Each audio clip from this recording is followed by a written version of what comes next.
And I am back from the Career Breakup Institute which gives you best coaching for gathering and competitive exam। हम लोग कर रहे थे class 10th का subject maths और maths में हम लोगों ने लिया था chapter number 4 that is your quadratic equation. Clear? Quadratic equation में अभी तक मैंने आपको इंट्रोडक्शन पार्ट करवाया है, ठीक है। एक्सरसाइज 4.1 कंप्लीट करवा दी और एक्सरसाइज 4.2 कंप्लीट करवा दी। आज मैं करवाऊंगी एक्सरसाइज 4.3। ओके, तो चलिए देखते हैं क्या है एक्सरसाइज 4.3 में। सो एक्सरसाइज 4.3 में फर्स्ट क्वेश्चन है आपका, find the nature of the roots of the following quadratic equation if the roots real roots exist find them. आपने सबसे पहले नेचर ऑफ द रूट्स निकालना पड़ेगा। गाइस, आपको मैंने इंट्रोडक्शन में बताया था कि नेचर ऑफ द रूट्स कैसे निकालते हैं, उसमें हम लोग फाइंड आउट करते हैं डी, ठीक है। और डी का क्या मतलब होता है? डिस्क्रिमिनेंट, ठीक है। डिस्क्रिमिनेंट निकालेंगे और इसके रूट्स की क्या कंडीशंस मैंने आपको बोली थी। अगर डी हमारा ग्रेटर देन ज़ीरो होगा तो क्या होगा, डी इक्वल टू ज़ीरो होगा तो क्या होगा, और डी जब लेस देन ज़ीरो होगा तो क्या होगा, ठीक है। ये सब चीज़ें मैंने अपनी इंट्रोडक्शन वीडियोस में बताई हुई हैं। तो before going to this video आपको पहले मेरी इंट्रोडक्शन वीडियो देखनी पड़ेगी ताकि आपको हर एक डाउट क्लियर हो जाए, ठीक है। तो मेरा सिर्फ यहाँ पे है कि ये दोनों जब भी आते हैं, यानी डिस्क्रिमिनेशन अगर हमारा ग्रेटर देन ज़ीरो आएगा या इक्वल टू ज़ीरो आएगा तब रूट्स में आपके रियल माने जाते हैं, ठीक है। रूट्स रियल माने जाते हैं और उस केस में हम क्वेश्चन को करते हैं कंटिन्यू, ठीक है।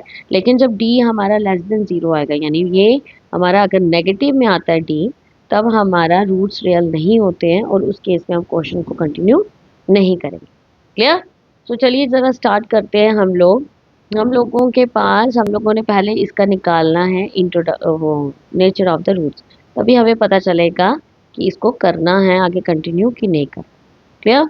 सबसे पहला वाला पार्ट जो है वो क्या है, 2x का square minus 3x plus 5। 2x का स्क्वायर माइनस 3x प्लस 5, यहाँ पे a क्या आ जाएगा मेरा, a आ गया 2, ठीक है। अगर मैं standard form of quadratic equation यहाँ लिख के देती हूँ आपको, a x का square plus b x plus c is equals to 0 इसके बराबर है। तो x का स्क्वायर हमारा a होता है, x वेरिएबल वाला b होता है और जो तीसरी टर्म होती है तो कौन सी टर्म, वो हमारी c होती है, ठीक है। सो a मेरा 2 आ गया, b मेरा क्या आ जाएगा -3 और c क्या आ जाएगा 5, ठीक है। अब नेचर ऑफ द रूट्स निकालने के लिए डिस्क्रिमिनेंट का formula d is equals to b का स्क्वायर माइनस 4ac, ठीक है। करिए वैल्यू पुट, क्या आ जाएगी, d is equals to minus b का स्क्वायर माइनस 3 का whole square minus 4 into a into c, ठीक है। d इज इक्वल्स टू 3 3 ज़ा 9 माइनस 4 2 ज़ा 8 8 5 ज़ा 40, ठीक है। सो d कितना आ गया आपके पास -31। क्लियर? अगर d मेरा क्या आ गया -31 यानी d इज लेस देन 0 आ गया, तो मैंने क्या बोला था, d जब लेस देन 0 आए तब क्या होता है, तब आपके रियल रूट्स एग्जिस्ट नहीं करते। तो आप लिखोगे no real roots exist. Clear? हमें डिस्क्रिमिनेंट निकाल के बताना है कि रूट्स रियल है कि नहीं है, ठीक है। ये था आपका फर्स्ट पार्ट। सेकंड पार्ट देखते हैं। सेकंड पार्ट है आपका 3x का square minus 4 under root 3x plus 4 is equals to 0। तो यहाँ पे हमारा a क्या आ जाएगा, x का स्क्वायर वाला क्या आ गया a यानी 3, b मेरा आ जाएगा -4 अंडर रूट 3 और c क्या आ जाएगा मेरा 4, ठीक है। अब लगाइए फार्मूला, क्या फार्मूला था मेरा डिस्क्रिमिनेंट का, d is equals to b का स्क्वायर -4ac, ठीक है। करिए value put, d is equals to -4 under root 3 का whole square -4 into a into c, d is equals to 4 4 ज़ा 16, ये अंडर रूट इसके साथ स्क्वायर के साथ कट गया तो इंटू 3 हो जाएगा, ठीक है। 4 4 ज़ा 16 into 3। Clear? d is equals to 48 minus 48, so d is equals to 0 के बराबर है। तो जब हमारा 0 के बराबर हो जाए तो तब हमारे रूट्स क्या होते हैं, तब आप लिखोगे यहाँ पे roots real and equal roots exist, real and equal roots exist, और उसने क्वेश्चन में पहले ही बोला अगर रूट्स रियल होंगे तब आपने उसको फाइंड करना। तो लिखाइए फार्मूला। अब हमारा क्वाड्रेटिक फार्मूला लग जाएगा। ठीक है, क्या फार्मूला हमारे पास? हम लिखेंगे x is equals to minus B plus minus under root D upon 2a। यही क्वाड्रेटिक फार्मूला था। करिए पुट वैल्यू x की जगह x माइनस बी, यानी एक फार्मूले का माइनस, एक का बी इसका माइनस, तो माइनस 4√3 इसका आ जाएगा minus, plus minus under root 0 upon 2 into a कितना आ गया? 3 आ गया। क्लियर? यहाँ पे हम लोगों का आ जाएगा x is equals to minus minus plus 4√3 plus minus 0 upon 6। ठीक है, पहले मैं 0 वाले कर लेती हूँ या फिर प्लस वाले, जो भी है। मेरे पास क्या बचेगा? ये आ जाएगा 4√3 अपॉन 6, 2 2 ज़ा 2 3 ज़ा। मेरे पास बचा x is equals to 2√3 upon 3। Clear? यहाँ तक क्लियर हुआ? लेकिन अगर हमारा अंडर रूट ऊपर आ रहा है तो ये हमारा सोल्यूशन नहीं होगा। हम लोग जानते हैं जो सिंगल हमारा 3 आता है वो कैसे आता है। अगर मैं अंडर रूट 3 को मल्टीप्लाई करूँ अंडर रूट 3 के साथ तो मेरा 3 आ सकता है। ठीक है, मेरा 3 आएगा। बस यही कंडीशन मैंने नीचे लगा ली। मैं क्या करूँगी यहाँ पे, मैं लिखूँगी,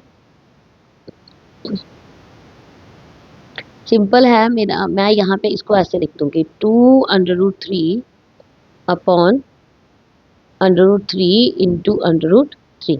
ठीक है, इन दोनों को काटूंगी तो सिंपल 3 आ जाएगा। अब एक √3 इसके साथ कट कर दिया मैंने, ये आ जाएगा 2/√3 आ गया।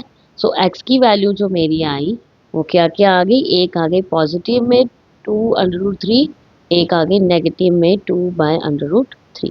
ये आपकी निकल गई value of x। I hope कि आपको क्लियर हुआ होगा। यहाँ से मैंने क्यों ऐसा किया, क्योंकि यहाँ पे √3 ऊपर आ रहा था सिंगल रूट, मुझे √3 काटना है किसी भी तरीके से। ठीक है, इसलिए मैंने ये कंडीशन अप्लाई किया। आई होप कि सेकंड पार्ट आपको अच्छे से क्लियर हो गया है। थर्ड पार्ट पे चलते हैं। थर्ड पार्ट है आपका 2x का स्क्वायर माइनस 6x प्लस 3। ठीक है, तो यहाँ पे a क्या आ जाएगा आपके पास? a है आपके पास 2, b है आपके पास -6 और c है आपके पास 3। करिए डिस्क्रिमिनेंट। d आ जाएगा b² minus 4ac। d is equals to -6, ठीक है, का square minus 4 into a into c. d is equal to 6 6 36 minus 4 2 8 8 3 24। So d की वैल्यू कितनी आ गई मेरे पास? मेरे पास d की वैल्यू आ गई 12। ठीक है, यहाँ पे d जो है वो ग्रेटर देन 0 हो गया। अगर d मेरा ग्रेटर देन 0 हो गया है तो उस केस में क्या होता है? Real and distinct roots exist. ठीक है, रियल एंड डिस्टिंक्ट रूट। अब हम मुझे क्या बोला था? रियल अगर रूट्स आ रहे हैं तो मुझे फाइंड करना है। करिए फाइंड x की वैल्यू क्या आएगी? मेरा आ जाएगा x is equals to minus B plus minus under root D upon 2a। Clear? करिए put x is equals to minus B, एक खुद का एक फार्मूले का माइनस, अंडर रूट डी कितना है? 12।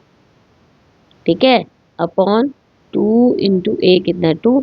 सो x is equals to 6 plus minus under root, यहाँ पे मैं अगर इसको लिखूँ 4 इंटू 3 अपॉन 4, 4 3 से 12 होता है। ठीक है, x is equal to 6 plus minus 4 जो है परफेक्ट स्क्वायर है हमारा, इसका क्या निकल आएगा बाहर? 2। आ जाएगा 2√3 अपॉन 4। ठीक है, अब यहाँ पे दो साइन है तो दोनों को बारी बारी खोलेंगे हम लोग। जैसे पहले प्लस की साइन खोलूंगी मैं, x is equal to 6 plus 2√3 upon 4। Clear? यहाँ से मैं ले लूंगी आपका 2 कॉमन। ठीक है, यानी प्लस का था, सो x इज इक्वल्स टू 2, यहाँ 3 आया, प्लस √3 अपॉन 4 2, यानी आपकी एक वैल्यू आ गई x is equal to 3 plus √3 upon 2। ठीक है, अब माइनस में क्या आएगा? यानी ये माइनस वाला अगर मैं ले लूँ, x is equal to 6 minus 2 √3 upon 4, so x is equals to 2 common 3 minus under root 3 upon 4, 2 1 ज़ा 2 2 ज़ा, so x is equals to 3 minus under root 3 upon 2। ठीक है, ये निकल गई आपकी वैल्यू, एक निकली पॉजिटिव में, एक निकली है नेगेटिव में। यानी मेरा जो रूट्स थे वो क्या बोल रहे थे, रियल तो है पर डिस्टिंक्ट वैल्यू आएंगी, तो अलग अलग वैल्यूज आ गई ये दोनों। ठीक है, आई होप कि क्लियर हो गया आपको थर्ड पार्ट भी। ठीक है, नेक्स्ट चलते हैं। नेक्स्ट क्या है, नेक्स्ट है आपका question number second, find the value of K for each of the following quadratic question so that they have two equal roots. आपने इसका क्या निकालना है, के की वैल्यू फाइंड आउट करनी है, लेकिन ये इक्वल रूट्स है ये बताया। अब जब इक्वल रूट्स हो तो डी हमारा इक्वल टू ज़ीरो आता है। ठीक है, डी हमारा इक्वल टू ज़ीरो है ये बोला उसने, हमने सिर्फ के की वैल्यू फाइंड आउट करनी है। ठीक है, सो चलिए देखते हैं यहाँ पे ए क्या आ जाएगा। हम लोग लिखेंगे A is equals to 2, B is equals to K and C is equals to 3। ठीक है, लगाइए डिस्क्रिमिनेंट का formula, D is equals to B square minus 4ac। ठीक है, तो डी इज इक्वल्स टू के का square minus 4 into a into सी, आ जाएगा डी इज इक्वल्स टू के स्क्वायर माइनस 4 2 ज़ा 8 8 3 ज़ा 24। ठीक है, अब उसने क्या बोला है कि ये जो है ये इक्वल रूट्स है, मैंने क्योंकि since it is given that two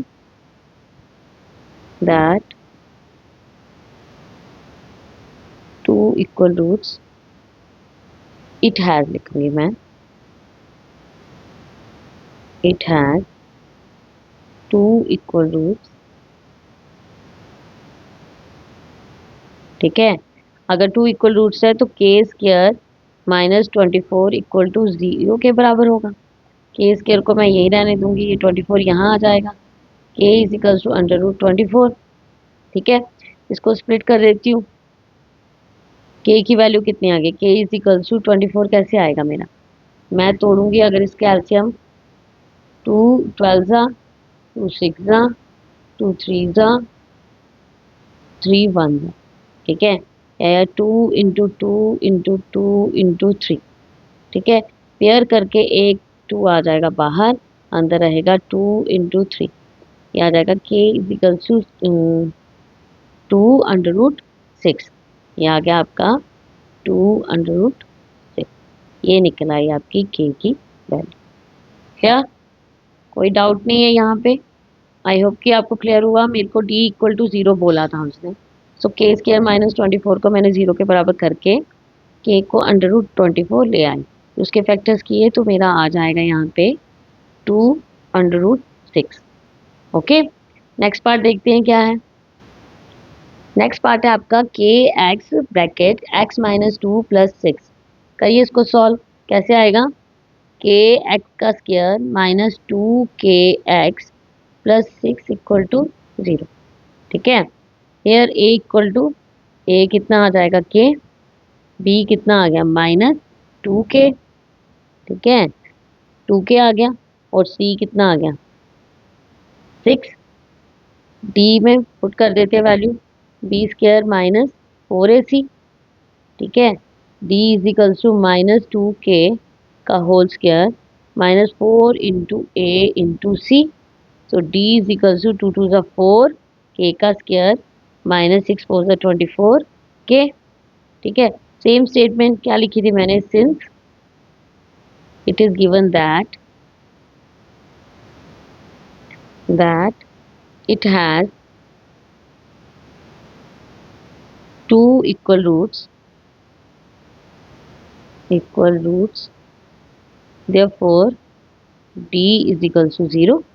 अगर d हमारी इक्वल टू 0 है तो हम लोग क्या लिखेंगे, यहाँ पे हम लिखेंगे 4k का square minus 24k is equals to 0 के बराबर। ठीक है, करिए यहाँ पे मैं 4k यहाँ से ले लेती हूँ कॉमन। ठीक है, यहाँ बचा k minus 6 is equals to 0।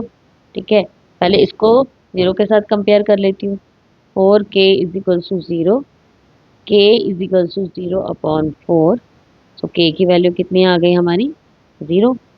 ए के की वैल्यू मेरी 0 निकल आई।